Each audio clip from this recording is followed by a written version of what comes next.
What's up, strangers? I know I've been a bit absentee from the video world, but I'm checking in with you now because I had an incident. I just dropped my son off at the school for a play a production he's working with, and a mom in a minivan with three little girls in it came flying out of like an alleyway, um, out of an alleyway into the intersection where I was, backwards in reverse, doing like, I don't know, 40 miles an hour at least, which doesn't sound like a lot, but it is in a parking lot, and pulled right in front of me. It just boggles the mind, you know. My God, you're driving in a parking lot. You've got three kids in the car. Brings me back to my father used to say when I started driving, always drive the other person's car. And I was like, what is this guinea talking about? How do I drive another person's car? But it registered through the guinea filter years later what he meant. What he was saying was, always assume that the other person is an asshole and expect anything and everything from that asshole. And so, since I was sort of, taken back by this action of this mom, I jotted down a few things that can happen that we've all experienced. And essentially, if you fall into any of these categories, you're a douchebag. Okay? If you take up, and I have them jotted down, so my eyes are going to flutter all over the place because I wasn't about to memorize this. But if you take up two spots in a parking lot, you're a douchebag.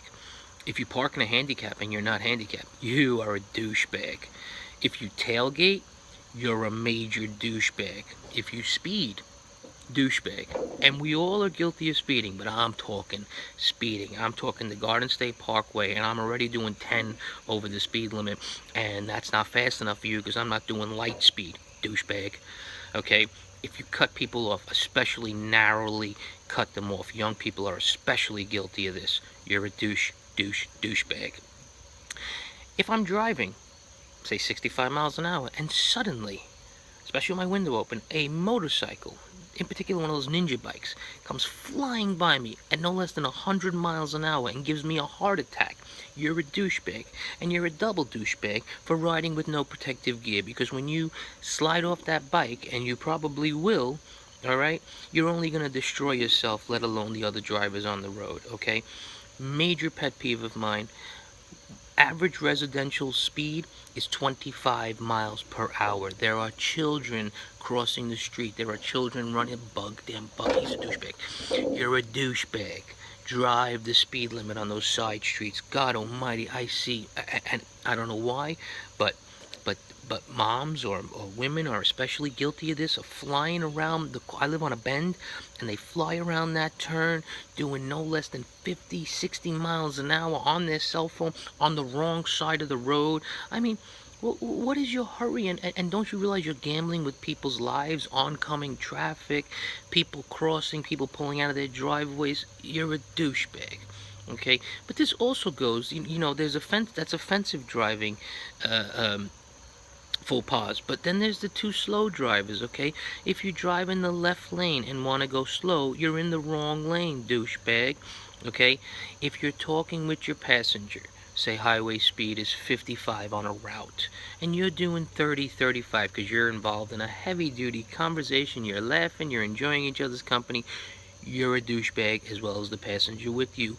Pull into a Pathmark shopping center and have your fun, okay?